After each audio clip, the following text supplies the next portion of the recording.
Hello, good evening. Ang daming balita ngayon pero magbatian muna tayo. Uh,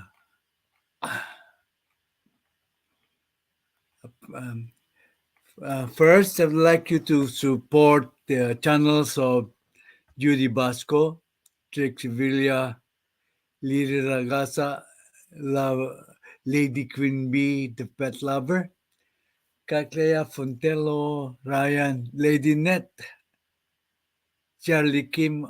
They are all members of my channel who have separate channel on their own, of their own. Okay.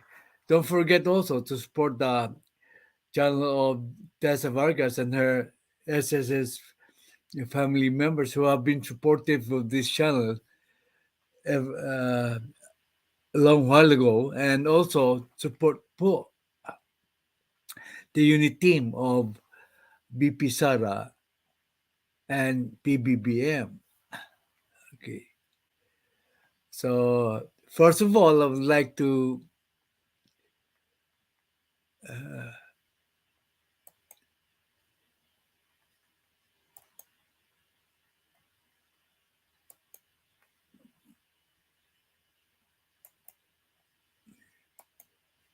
kung sino man gustong makyat, pwedeng makyat po. Para makapag-diskusyon, pwedeng umakyat po. So, I'm going to put down the StreamYard.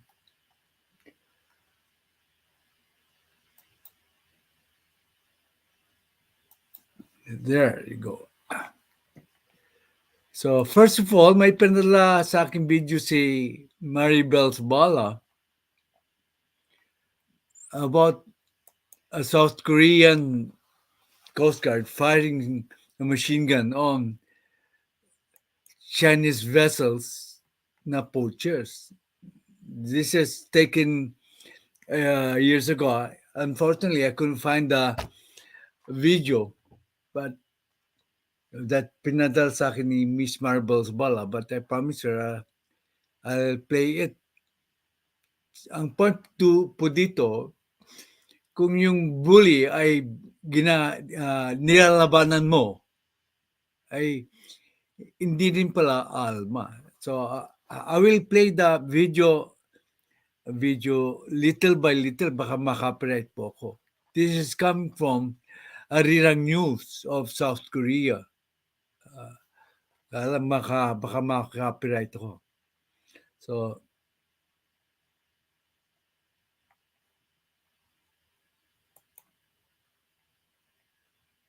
government granted the nation's Coast Guard the power to use weapons, including firearms, due to the increasing violence of Chinese poachers found. Yan. Binigyan ng permiso ng South Korean government and Chinese Coast Guard nila na paputukan ng mga illegal Chinese vessels po. Okay. Sana, sabi ni Maribel Bala, sana mangyaring ganito rin dito sa ating bayan. Pero palagay ko hindi pa pwede kasi hindi pa tayo malakas na sa ang Navy natin. Samantalang ang Korea talagang malakas. Katulungan. Kasi they are a progressive country. Yan ang kailangan maging progressive tayo para magkaroon tayo ng kagamitan. Pero pag ang bully ay nilalabanan mo talaga, hindi sila alma din pala. Tingnan mo.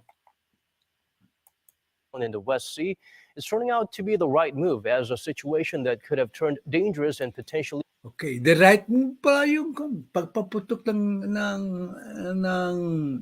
machine gun sa mga poachers. Yan. Okay. Result in numerous injuries and deaths was effectively neutralized. The newly granted power was used for the first time on Tuesday afternoon. Okay, this was taken years ago. But this illustrates that kung di tayo pabubuli, ay hindi na tayo bubulihin. Kaya lang, wala tayong sangkap na labanan muna ang bubulier. So, magkaroon tayo ng patience. Patience po. Pero yung gusto kong ipakita sa inyo na pag umalma at gumamit tayo ng dust din, ay hindi rin pala aalma ang Chinese government. The officers were trying to seize 2 Chinese fishing boats in the West Sea when they were surrounded and threatened by some 30 other Chinese. Biro mo, they were surrounded by 30 Chinese vessels, fishing vessels, militia vessels. Oh, yan ang ginagawa ng Chinese ngayon sa atin, di ba? Kaso, kita mo yung boat ng South Korea, malaki talaga. At saka kompleto ng kagamitan. Tayo wala pa yatang ganyan eh. Kaya, iba ang sitwasyon nila sa sitwasyon natin. Tama ka, Maribel Sabala. Dapat parang ganun din sa atin. Okay. Kikita. Chinese vessels. The Coast Guard responded by firing warning shots in the air using its onboard M60 machine gun, and it proved to be effective at Okay, yan.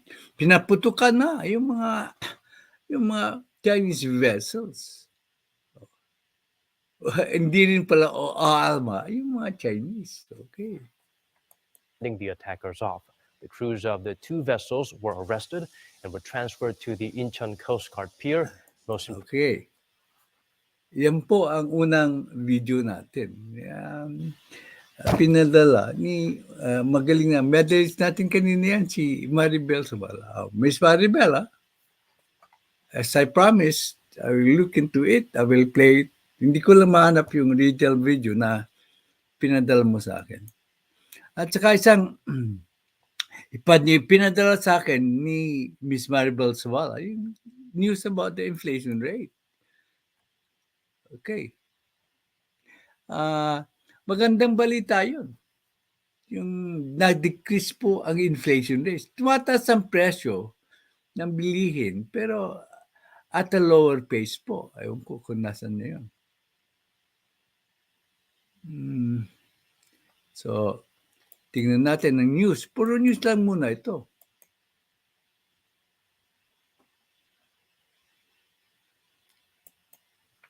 Okay. Ayan. Sabi ko, ilang beses kong sinasabi na the reason why the central bank raises interest rate is to control po ang inflation. Bagal ka. Makinig ka mamaya kung paano ko, Manat Boy, makinig ka mamaya kung paano ko destroy yung si Realtalker. Okay. Inflation. Kaya nga, sabi ko sa inyo, yung mag-i-increase siya ng rate kasi kukontrol ang inflation rate. Tama na naman ang analysis ko. Sabi dyan. Tumaas kasi ang presyo in September ni Juan, ng presyo ng mga bilihin. Kaya tumaas ang interest rate para kontrolin po yung inflation rate. Tama naman na aking analysis. Okay. Inflation, sabi diyan sa news, kapapasok lang. Thank you, Maribel Sabala ulit for informing me. And siyempre, pag ini-inform po ako, di-discuss ko rin because my viewers think it is important. So, I am forced po to include it in my LS. So, inflation eases to 4.9% in October. Inflation, kapapasok lang nung ganito. Inflation is in October to 4.9%, slower than the 6.1% recorded in September according to Philippine Statistics Authority.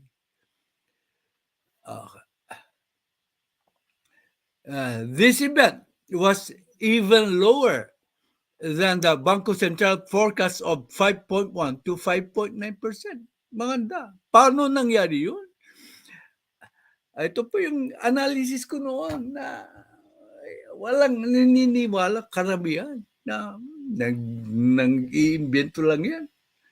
The BSP made an off-cycle move last month, raising the benchmark of interest rate by 25% in a bid to tame inflation, which had quickened for the second straight month. Oh, di ba? Tama ang sinasabi ko? Okay. Di ba? Alam ko ang sinasabi ko? Hugin talaga ako eh. Oh, yan, magpapatunay na alam ko ang aking sinasabi. Yan, hindi na ako mismo ang nagsasabi. Okay. Magandang balita yan. O, yan. Wala na silang ibang balita except it confirms my analysis that the reason why they raise interest rate is because they want to tame inflation. Kung hindi masisira ang ekonomiya natin. Okay. Advance po kayo dito sa aking channel. Okay. That's another story.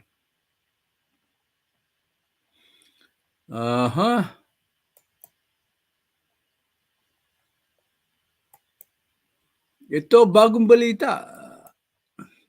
I will not make any comment dito kasi hindi pa confirmed. I will make a comment later kasi confirmed. Ito, news pa lang. News. Ito, I'm sorry kung gusto niyo i-confirm yon yung move na ito ng speaker is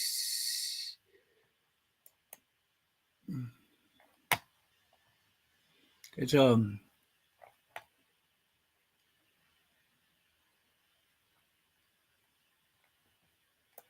Ay, nako.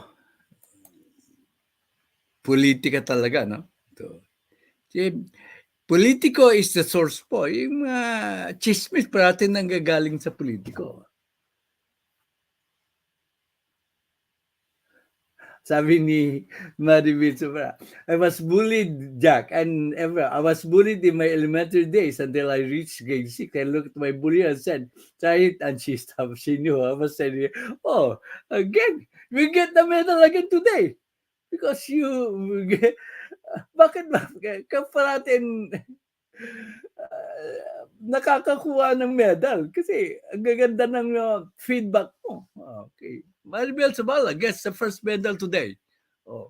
Yan kasi yan she affirms through actual experience yung sinasabi ko. Pag pinubuli ka, hindi ka man lalaban, bubulihin ka. Pero siya, nanlaban? Okay. Nanlaban? Kaya, hindi stop po yung bullying. Yan sinasabi ko sa inyo. Okay. So, another story po. Ito nakakabahala.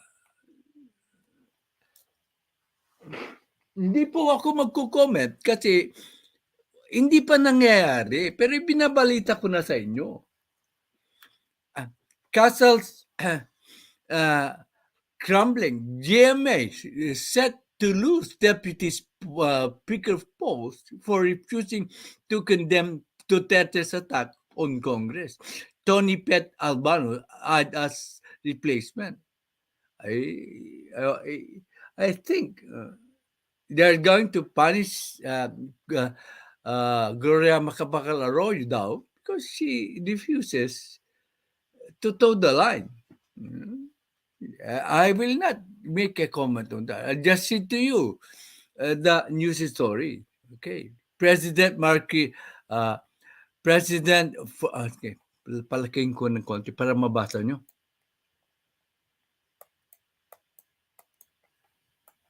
Okay, nababasa nyo na.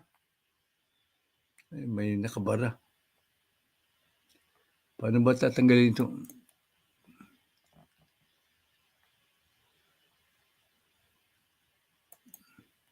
Naku, nawala. Masyadong malaki.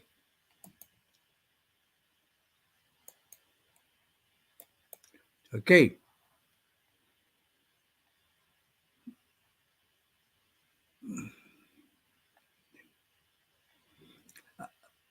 Politics Cooper said Arroyo, who is serving her third straight and final term as Pampanga representative, has come into conflict with the House leadership just 6 months uh, when she was demoted and lost her title.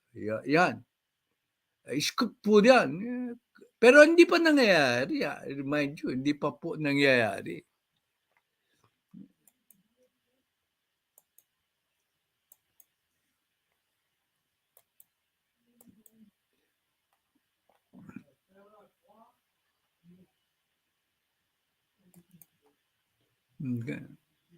Ayaw matanggal nung kan eh.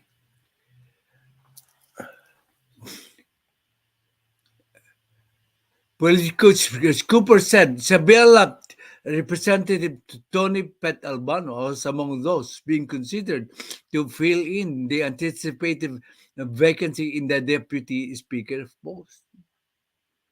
Okay. Albano served as the boss of the state-owned RPN and during Arroyo administration before it was partially privatized. Arroyo reportedly refused to join. Ito totoong nangyari. Hindi po siya nag-join sa absent po siya in the leadership condemning former Rodrigo Duterte who accused Congress of being the most rotten institution of the country. Mag-liquidation tayo. And you will find out what the most rotten institution dito. You will find out it's Congress, sabi po ni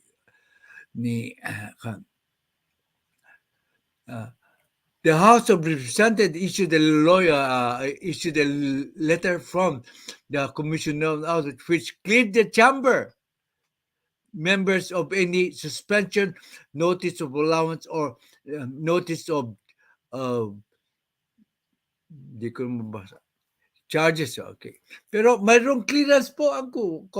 Medyo mali naman si President Duterte.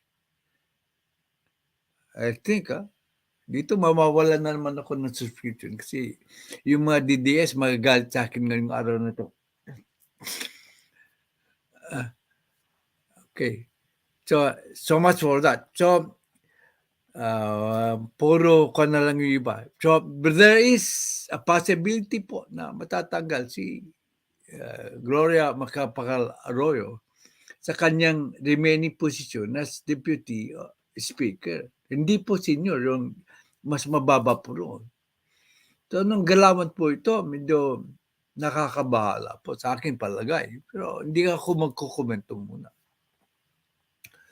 Okay. Ito na po, Banat Boy, medyo makinig ka dito.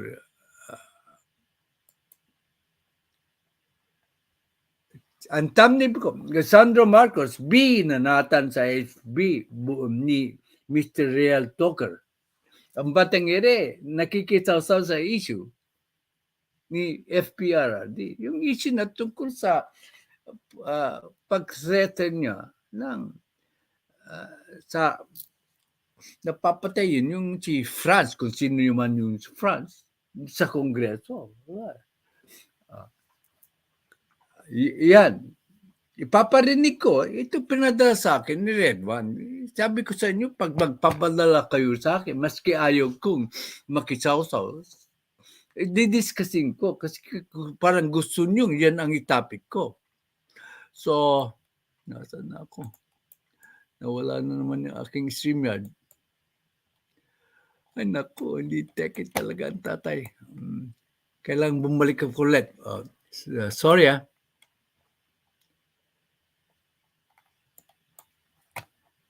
wait a minute lang po Okay, nakita ko. So, babasahin ko ang premise muna ng aking arguments po.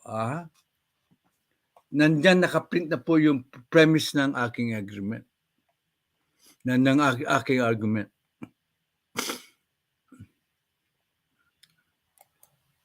Ang unang premise ko po, what is right is right. And we must fight for it. Sinong magko-question niya sa akin? Ewan ko, kung ko-questionan nyo wrong. Yung aking original premise.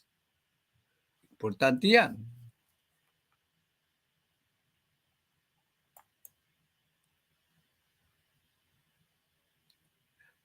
We must not defend something that we know is wrong. Wrong is wrong. Pag mong i-defend yung alam mong mali. Kung alam mong mali, bibigyan mo pa ng excuse. Ay, anong klase kang tao? It is a sad commentary on your personality to defend something that you know is wrong.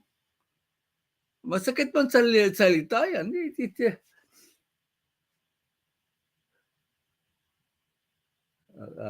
Sabi ni Ken, yeah, glasses stay on the silent first and observe. Promise things will fall in the right place. Yeah.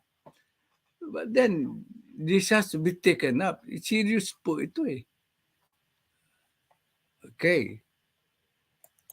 Aside from our love of the Supreme Being, kasi Supreme, nangingibabaw ang pagmamahal natin sa ating Supreme Being, sa ating mga Katoliko, at sa Panginoon, at saka si Hesus Kristo. Sa mga Muslims,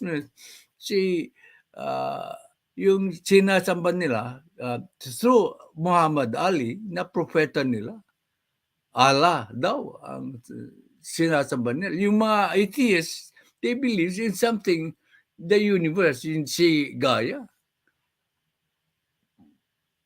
But then, they believe in someone supreme. Kaya, aside from that, ang aking always premise dito sa love of country should take precedence over blind loyalty to any politician, any blogger, or any person. Okay. Sabi ko, I have set the premise for the discussion. If you do not agree with the premise, then there is no point in discussing the intellectually with you. Ulitin ko, kung mayroon ka akong statement na against kayo dyan, hindi po tama yan, hindi na tayo magdi-discuss. Huwag kayong magpag-discuss sa akin if you believe there is something wrong with my premise.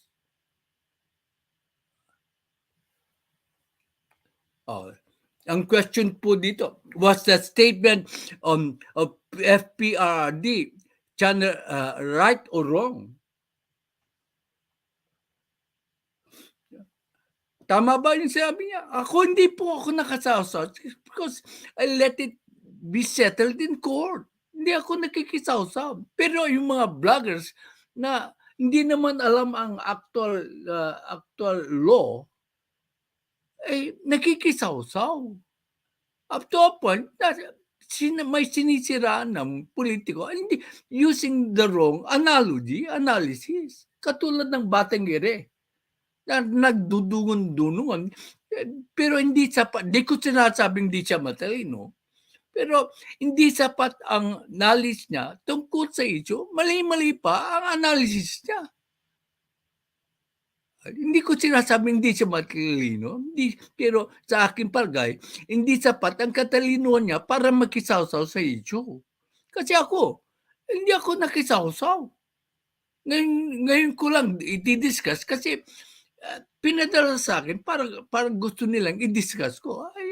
Nag-promise ako na i-discuss ko yung mga pinapadala sa akin kung I find it relevant sa aking channel. Pero makagalit dito sa akin ang mga DDS. Mababawasan na naman aking subscription. Ang sabi ko, if the statement of PRD is right, we should praise him. Sorry yung mga typing ko, mistype po. If he is wrong, we should not defend him. What is wrong is wrong. Simple lang. Tama ba yung sinabi niya sa SMNI? Kung tama, purihin natin, palakpakin natin siya. Pero pag mali, wag nating i-defend. Alamin natin kung ano kasi this has implication beyond our shores. Alamin natin ang reaction ng foreign press of foreign countries tungkol sa ginawa po ni former President Rodrigo Duterte sa pagbigkas niya, pag-threaten niya sa certain fronts sa Kongreso na gusto niyang komunistang patayin. Tama ba yun? According to the press. Kasi kung makikipag-argue ako dito, hindi ako makikipag-argue nang walang bala.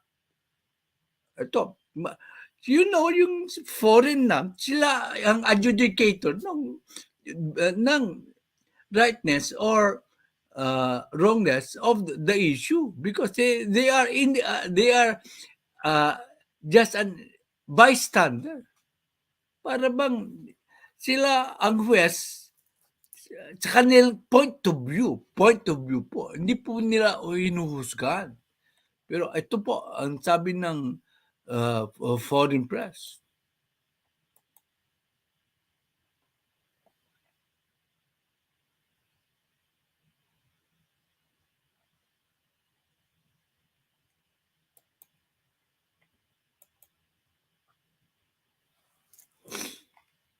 Ito. Galing po sa kanang speedy Parliament Union demands speedy action on Castro's complaint versus ex-President Duterte. Okay. Published November 1 pa ito. The Inter-Parliamentary Union on Wednesday called for speedy action on House Minority Leader Franz Castro's complaint against former President Rodrigo Duterte. The IPU, a global organization of national parliaments, made the call on its October 27 resolution adopted during its assembly in Luanda, Angola. Pati sa foreign press, binabati ko sa po yung ginawa ni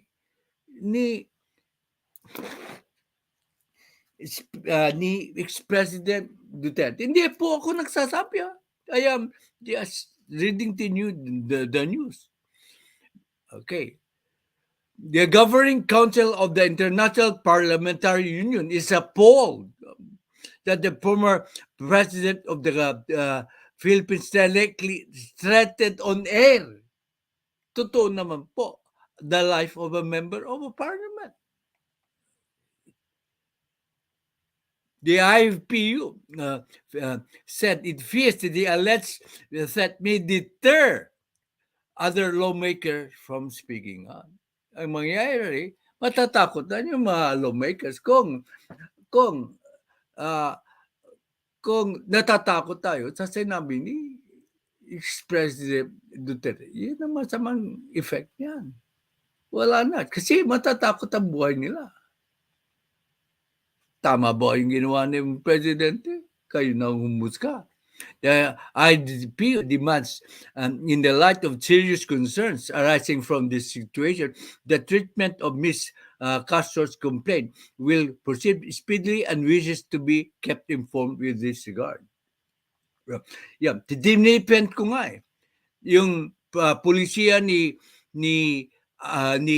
PBBM tungkol dito sa isyung ito na we have a functioning pala justice system where the ex-president can be sued in a local court. Bakit pa papasok dito ang ICC? Dinifend ko si President Bongbong Marcos sa decision niya not to allow ICC to try President Digong.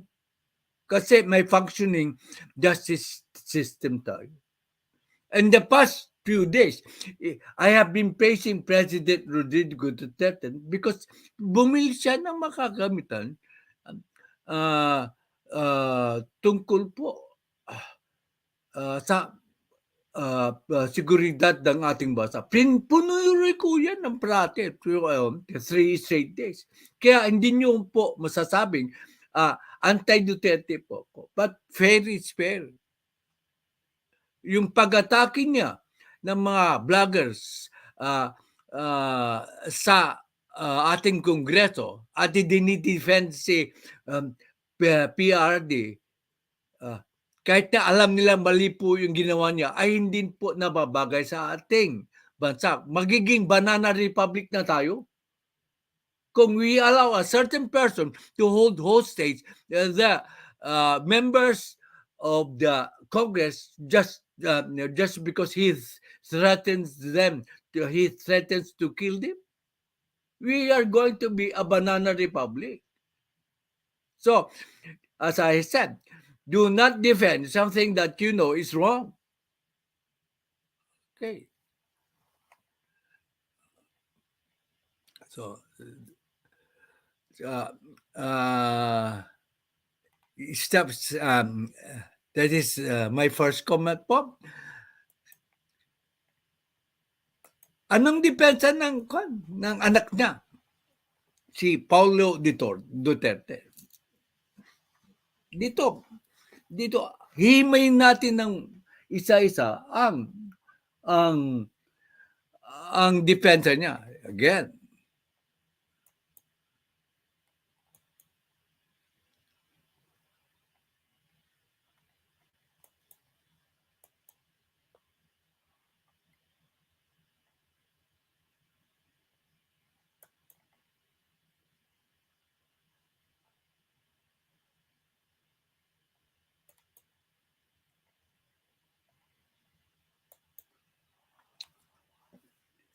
simple lang ang analysis ko rito. Paulo Duterte to France, kaso, public servants should not be onion skinned. Okay.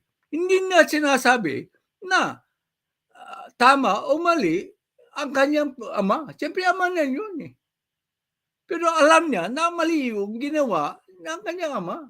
Even Vice President Duterte is not defending his father.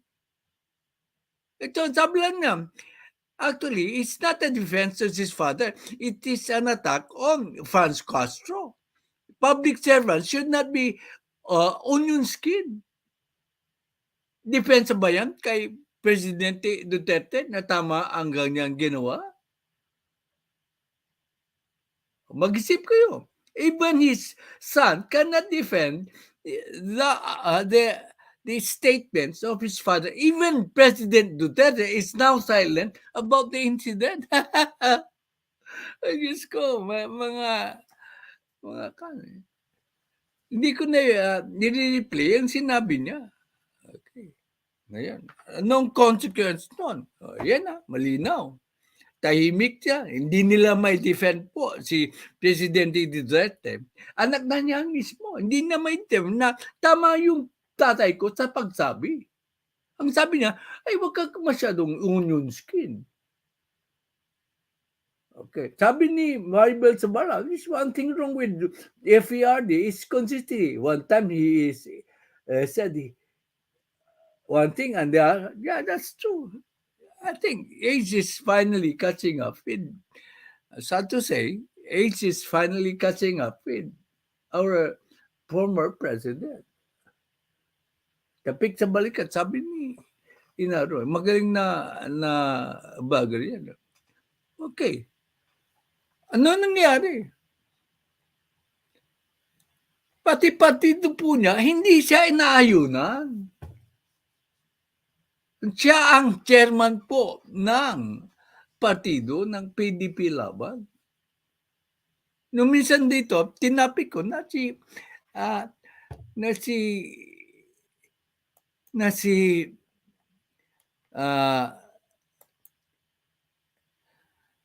Speaker Martin Romualdez ay nakipag-aliado sa PDP Laban, inatake ako. Inatake po ako. Yung you know naman na they are pro-China yung PDP Laban. Huwag na tayong magkunwa-kunwari. Pero mo, chairman siya ng PDP Laban. Hindi siya sinusuportahan.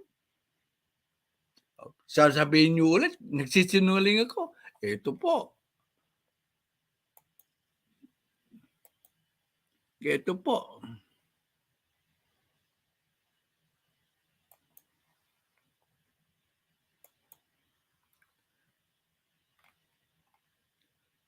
Ang balita.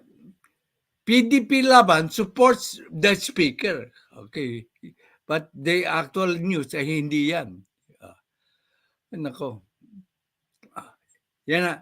Actually, they support. Okay. Ito, mababasa nyo?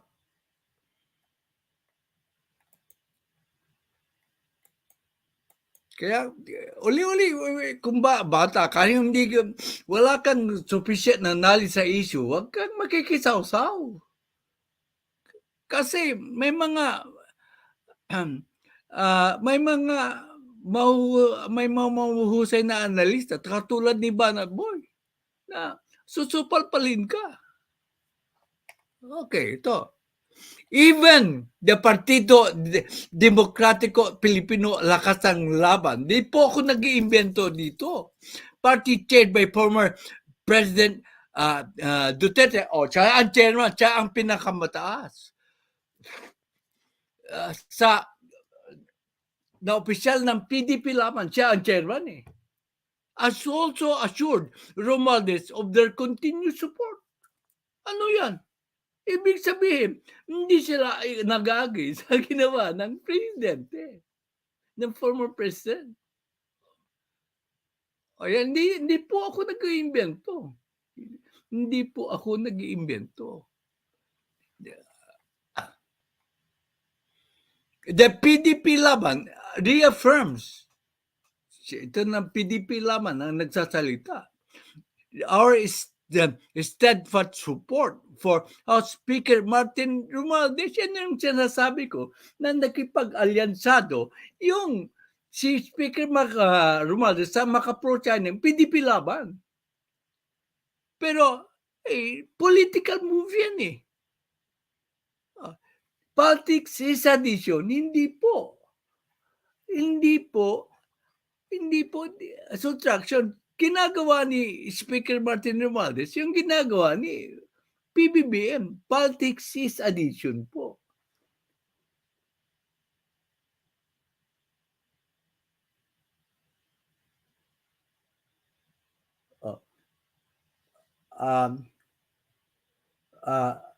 My take, reaction to the threat to life is not being onion skin. Mas okay pag silent na rin siya sa as a government servant, di ba po ba? No, I disagree with you. When your life is threatened, shouldn't you speak out? If you are being bullied, shouldn't you fight back? Kasasabi lang ni Maribel Zabala na she was being bullied. And then, sinabi niya, try it. Okay. Kasi, if you remain silent, yan ang after effect po. Naro, I disagree with you. You have your point of view. I have my own point of view. Mali po. Dapat umalma if someone is threatening your life, threatening to kill you, don't be silent. Because you're silent means natatakot ka. As a government servant, no. Because in the first place, he has no right to comment on that being out of the government. Si President Rodrigo Duterte. Okay. I'm sorry, Inaro. I am not agreeing with your point. Of course, you are entitled to your opinion. Okay. So, pinakita ko na even the PDP Laban is not agreeing with their chairman. Chairman ex-President Duterte. Okay.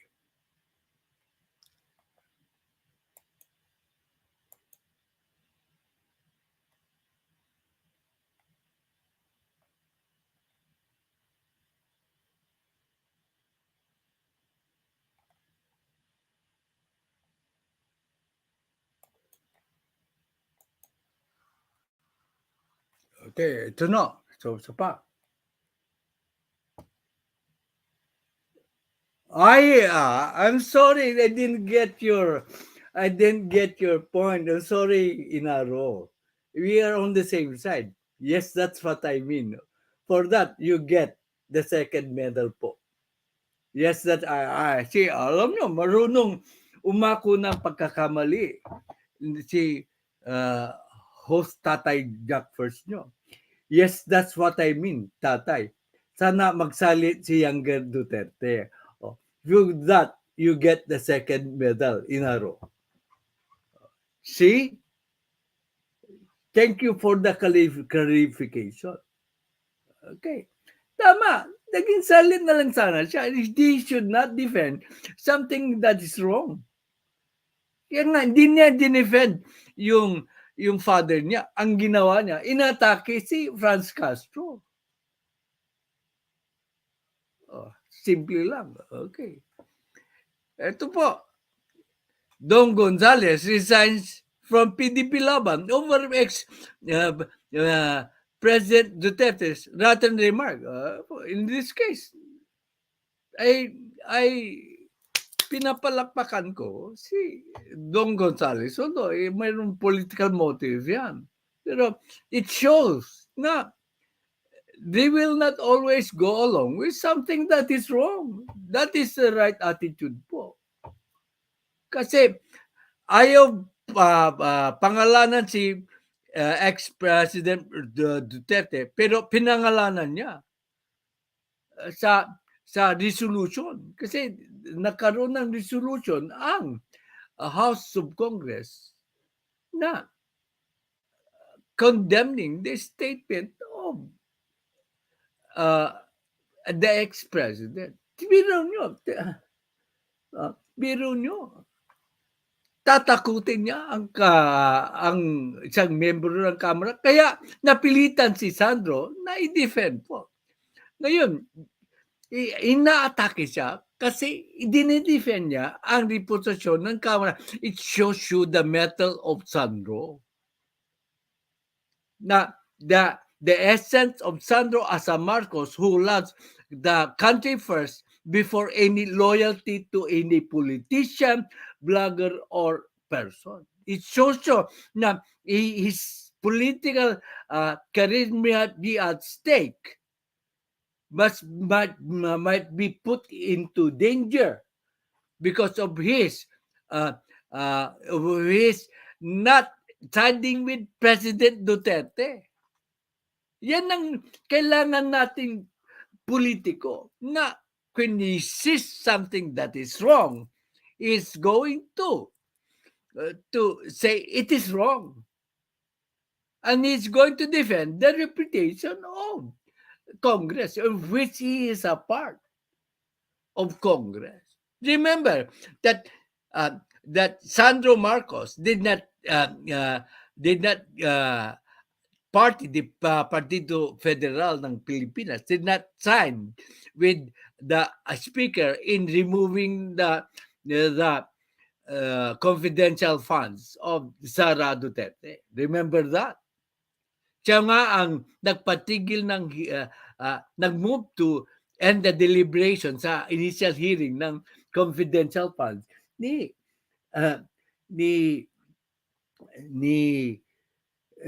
Sara Duterte. Okay. Kasi malinaw sa revised penal code na threat to a person particularly in 282. Kaya nakatawa, palusit yung pala, differentiating. Alam mo yung mga differentiating decide to kill. Alam mo mga abogado, they play in words. Kaya nga, hindi ako nakikisawsaw eh. But from my heart, I know that his statement is wrong. Hindi ako nakisawsaw until Red One or Junior sent me the video. It's a very disturbing video. Okay. Yan. Nag-resign na tuloy yung Pilipinas. I think that is a good move on the part of Don Gonzales. Okay. Ito po, siniset ko, up ko lang ang argument ko rito sa Batang na hindi niya alam ang kanyang sinasabi.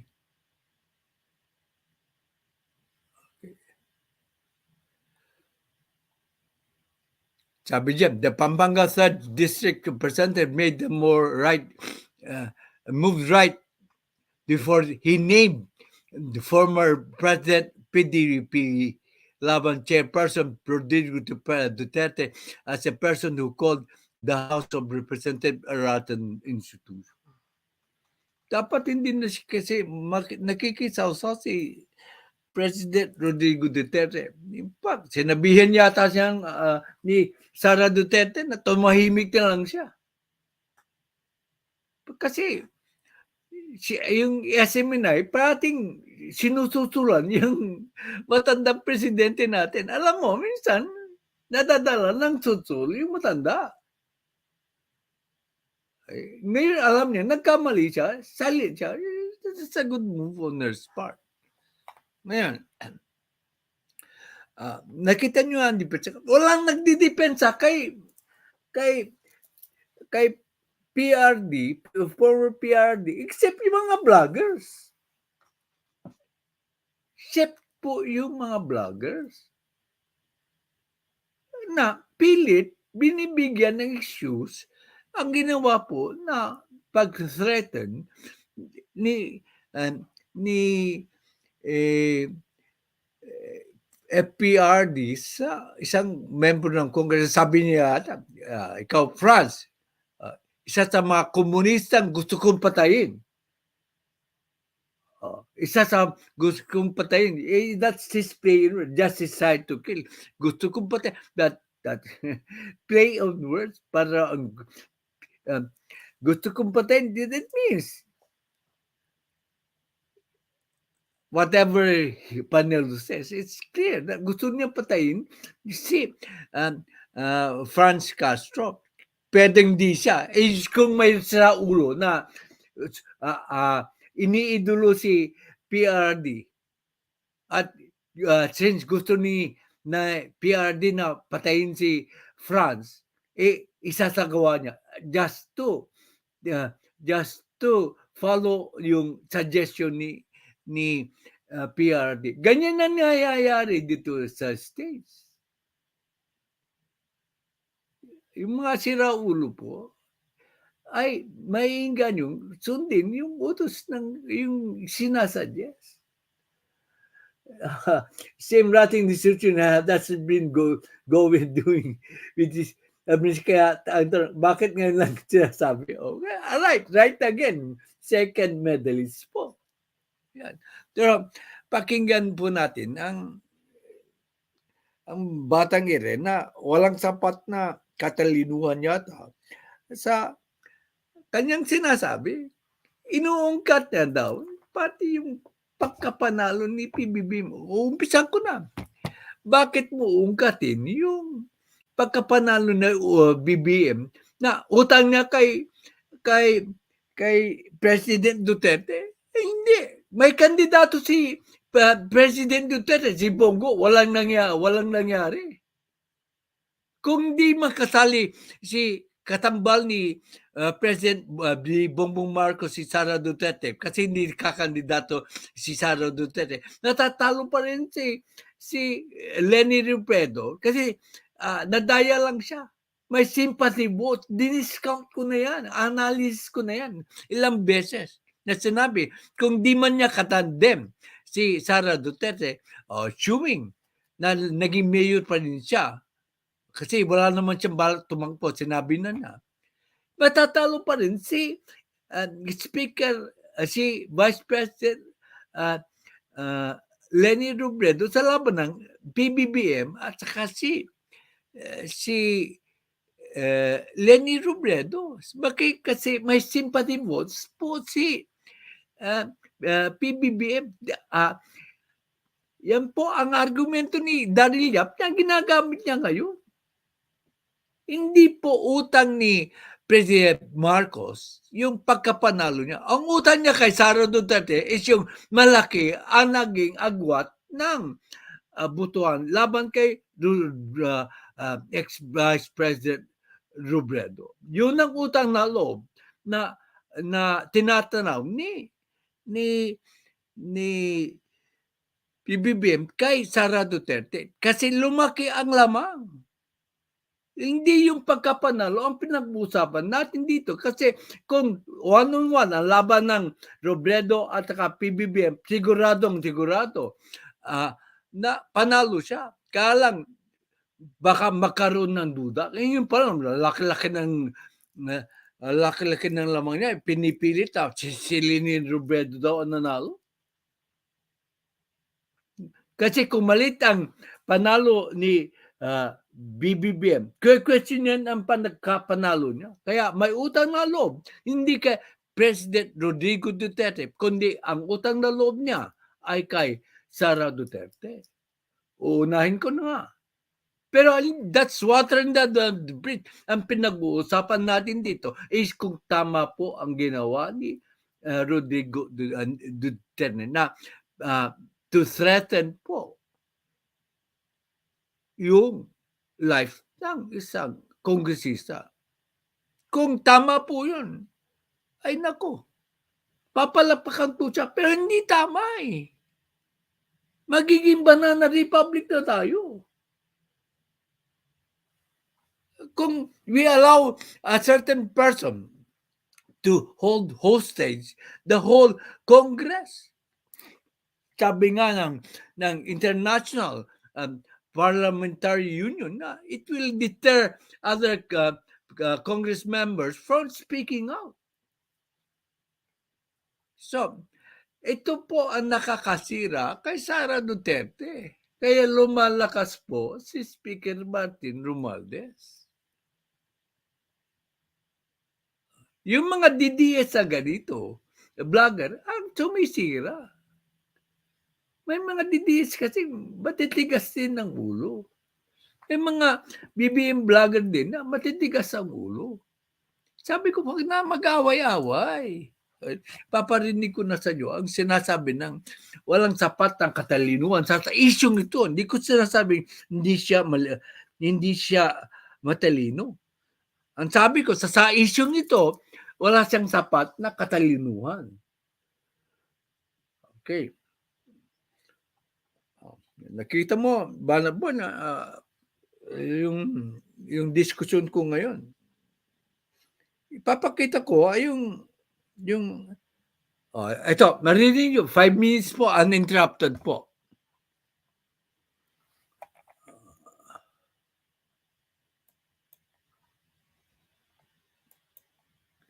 Uninterrupted.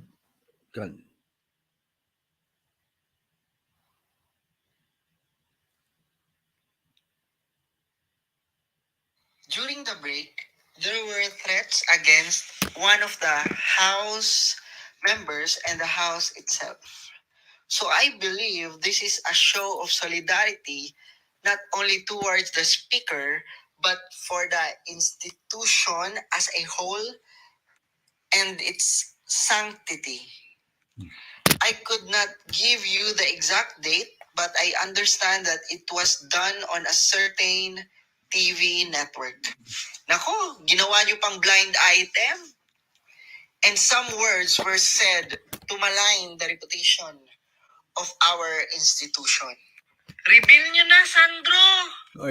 Nangungutya siya, ha? Blind item pa tayo eh. Ako na, ha? Ako na ang magsasabi. Ayabang Ang TV show na yon is SMNI or TV network pala. Sino ang nagsabi nun? Diretso tayo, Sandro. Sino ang nagsabi nun? Si former President Rodrigo Duterte. Si former President Rodrigo Duterte na dahil sa kanya nalibing sa libingan ng bayani si Apo Lakay. Na dahil sa kanya okay, tama siya doon. Dahil sa kanya. Tinatanam ng matalaking utang loob ng Marcos ang pagkalibing niya kay President Apo Lakay sa libingan ba yan? Hindi yan ikinakailan ng Marcos. Kaya lang, love of country takes precedence over loyalty to a politician. Tandaan mo yan, bata. Kung mali po ang ginagawa ng yung taong kalyado mo, ay dapat huwag mo ipamibabaw yung loyalty mo sa bansa. Loyalty to the politician should not take precedence over the loyalty or the love of our country. Kaya nga, mas lalo akong nag-believe dito kay Sandro eh. He has the mettle to become the president of the Philippines. Because what is right is right. What is wrong is wrong. He does not support something that is wrong.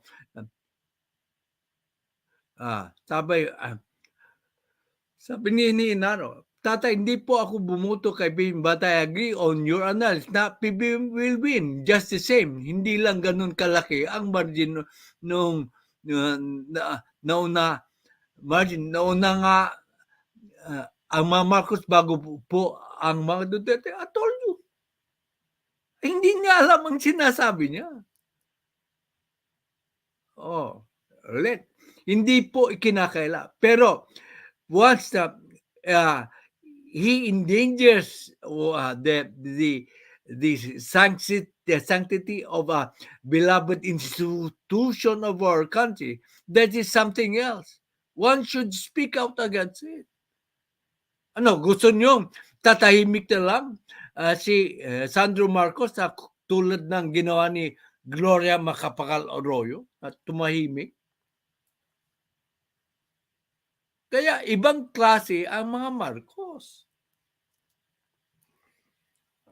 Kaya that is why I am a Marcos loyalist. Because I feel in my heart that they put the interest of our country before their own interest. Dito po, sinutubag ni Sandro Marcos ang pagsabi ni President Rodrigo Duterte. Ito kuni-question ng Batang ang motibo ni Sandro Marcos. Ano ka ba naman? Wala kang sapat na katalinuhan para makisawsaw sa isyong ito. Hindi mo alam kasi ang sinasabi mo.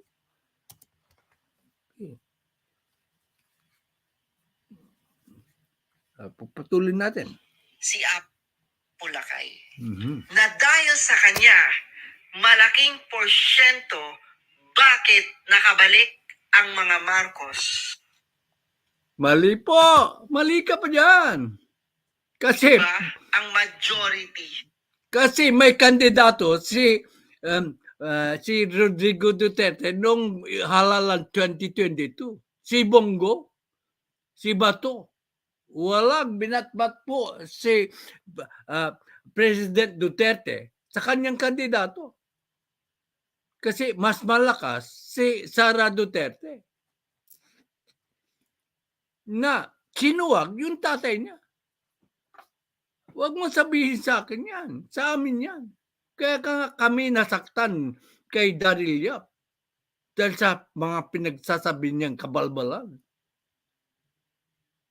Di ba, Banat Boy? Nuntik ka pa nga naiyak. Yung tatay, ibang klase talagang iyakin.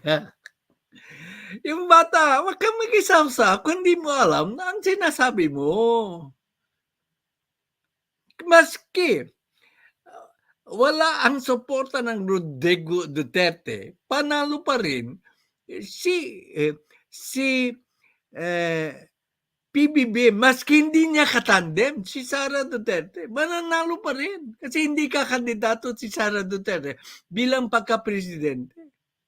Ibang klase kung nagkalaban ang Duterte at saka si Marcos. Pero that was not possible because Sara Duterte already declared na hindi siya kakandidatong pagka-presidente. At the last moment, he acceded to the request of her supporters na kakandidato siya as vice president. Hindi mo alam ang sinasabi mo. Tapos, nagagaling-galingan ka dyan sa yung Facebook. Ang bata-bata mo ay hindi ka pa sapay. Wala ka bang puro sablay sa isyong ito, sablay ka. Okay. Inuungkat niya yung pagkapanalo in defense, yung sinabi sa depensa niya, sa pagsabi ni President Duterte, anong connection noon? Ang pinag-usapan natin is yung threat ni President Duterte sa isang miyembro ng Kongreso. Tama po ba yun, bata? Are you going to defend that statement of President Duterte, knowing that it is a wrong statement? Ako naman. Napapansin tuloy na kulang ka ng katalinuhan sa isyong yan. Hindi ko sinasabi hindi ka matalino. Pero sa isyong yan, kulang ka ng katalinuhan. Hindi mo alam ang sinasabi mo. Marami na naman magagalit at DDS ito sa akin. Pero remember, ilang araw ko i-defend po si PRRD dito. Ilang araw kong pinuri po. Kaya lang, pag may sinasabi ko na kontra sa inyong pananaw, nag-a-unsubscribe kayo. Katulad ka, nung dinefend ko si Rodrigo Duterte, pinuri ko po. Malaki na naman ang nabawas sa subscription ko. Hindi ko alam saan ako lulugar eh. Pero dito sa channel, sinasabi natin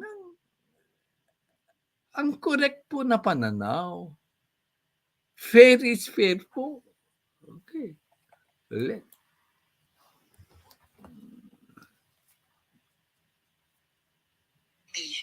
Sa mga Marcos.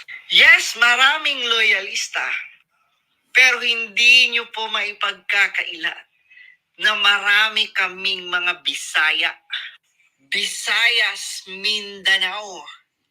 Kaya nga nakipagsanib puwersa si President BBM kay Inday Sara, di ba? Kaya nga willing mag-adjust si President BBM kay Inday Sara, di ba? Kaya nga hinihintay nga ni President BBM at that time kung ano ang desisyon ni VP Inday Sara. That is correct. Diyan ka tumama. Inaantay niya. Kasi si Inday Sara, umayaw. Hindi kasalanan mo yung ni PBBM na ang pagayaw ni Sara Duterte ay utang na loob niya. Mag-isip ka naman. Alam mo si PBBM, willing nga siya na maging vice presidente lang. I will not argue with you on that. That is correct. Pero umayaw si VP Sara eh. Si Mayor Sara that time. Kasalanan ni PBBM na umayaw siya. Ano ka? Ibig sabihin, the Marcoses are political realists. They were willing to give in to VP Sara, but VP Sara is also good that she knows she is not ready yet for the presidency. She knows that she is still not mature enough.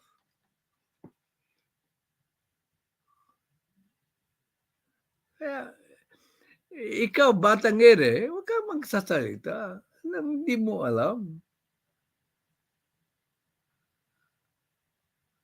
Ulitin ko, maski wala si Sara, maski sinuporta ni President Rodrigo Duterte si Bongo, mas maganda nga kung three-way fight eh. Mas laki ang lamang ni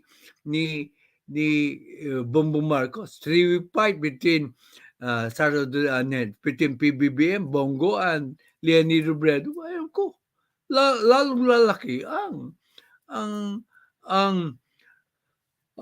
boto ni PBBM because solid kaming loyalista. Plus, may mga sympathy votes. Ang nakuha ni President Rodrigo Duterte when he first run was 39%. All. Si Bongbong Marcos has almost 34%. Pero hindi siya ang kandidato. Tandaan mo yan. Si Bongo. Kung wag mong ipresenta sa amin ang ma-argumento ni Daryl Yap. Yan sinasabi ko. Binabanata mo si Daryl Yap. Ngayon, ginagamit mo ang yung argumento ni Daryl Yap. Ano ka, balimbing? Ulitin ko. Yung pagdepensa mo, ay ginagamit mo yung utang na loob para wag batikusin si PRRD. Wala yun eh. It's water under the bridge. Ang tanong dito, tama po ba ang ginawa ni PRRD na mag-threaten ng life ng isang member ng kongresista? Maski ayaw ko sa Makabayan Black, hindi po tama yun. Hindi po tama yun. Huwag na natin pakinggan ng puro kabalbalan naman ang sinasabi ng Batang ere. Nakakainis lang. Okay. So, bakit mo, didepensa, pinapagilti po ba kami? Pinapagilti mo si Sandro? Dapat nga palakpakan si Sandro. Kasi, he stands for the right. Right is right and wrong is wrong. It doesn't matter if his political career is at risk. Di ba? Ganyan ang mga Marcos. What is right is right. Late ka, Chupain Gwen. Sana nakakaroon ka ng medalya. I agree, Tati Jack. Solid ang loyalty. Lahat ng loyalty bumuto kay BP. But all BP supporters did not vote for you. That is right. May mga supporters nga ni Sara Duterte na hindi bumuto kay BBB. Kaya malaki ang lamang niya. Mas malaki ang boto niya nakuha kaysa kay PBB. Kasi may mga boto ng Sara Duterte na hindi bumoto kay PBBM. Ang galing na yung kumanta. Tiyo pa eh. What can you say, Banat Boy? What can you say? The discussion. Ulitin ko. Yung premise na sinet ko. Una, what is right is right. What is wrong is wrong. Do not defend that what is wrong. Okay. Love of country should take precedence over loyalty to any politician. Ang nangyayari, blind loyalty ang nangyayari. Whether you are a PBBM blogger or DDS blogger, blind loyalty, mali po yan. Huwag na tayong mag-away-away. Tingnan nyo, tumahimik na po si dating Pangulo. Alam niya, na susulan lang siya ng SMNI. Nasabihan siya siguro ng kanyang anak. Na, tayo, tumahimik na kayo. Nakakasira sa akin yan. Bakit tatahimik? Takot daw si Tatay Digong sa kanyang anak. Ayaw ko, totoo ba yun? Takot daw si Tatay Digong sa kanyang anak. Okay, so yan lang po ang aking talakayan ngayon. Sana wag magalit sa akin ng mga DDS, pero sinasabi ko lang naman aking pananaw. Kung magdidisagree kayo, okay.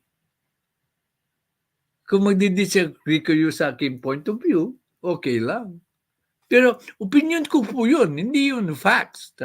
Opinion ko sa aking pananaw. Mali po yung ginawa na ni PRRD, former President PRRD. At wag nating suportahan. Kita nyo, hindi po ako nakisawsaw. Yan. For more than a week yata. Hindi po ako nakisawsaw until pinadalhan ako ni Redwan ng isang video na yung statement po ni Sandro Marcos na binabati ko sa Batang ere na hindi naman niya alam ang sinasabi niya. Okay.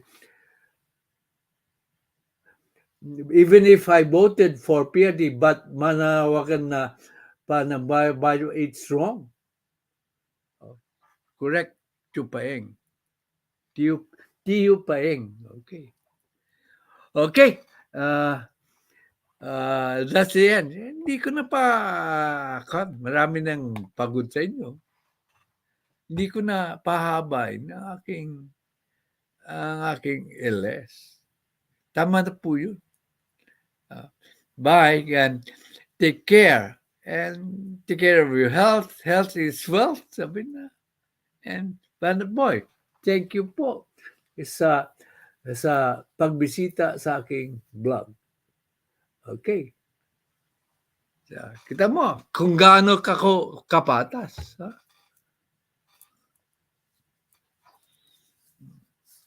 Sana makita ng mga ka-loyals na patas ako. Hindi yung binabalaan akong magpunta sa inyo yung mga channels. Kaya hindi ako nagpupunta sa inyo yung mga channels na.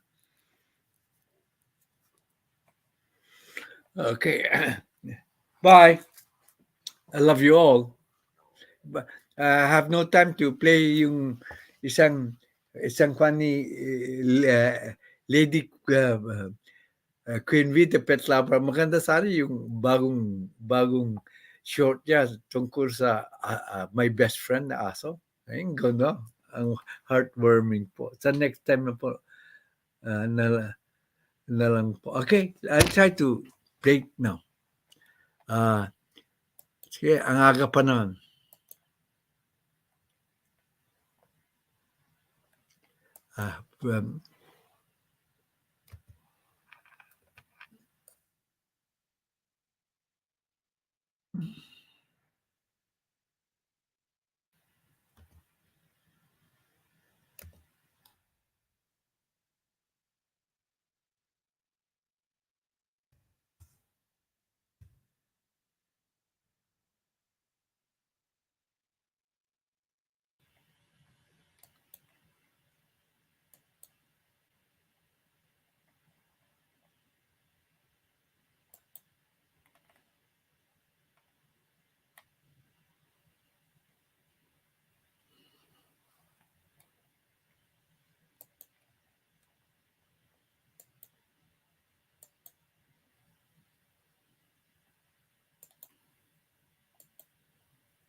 Ayan. Oo.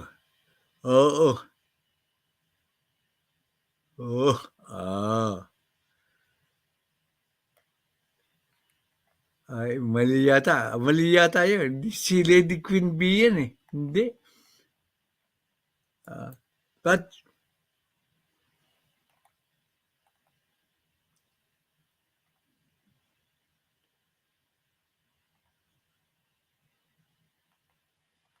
hindi.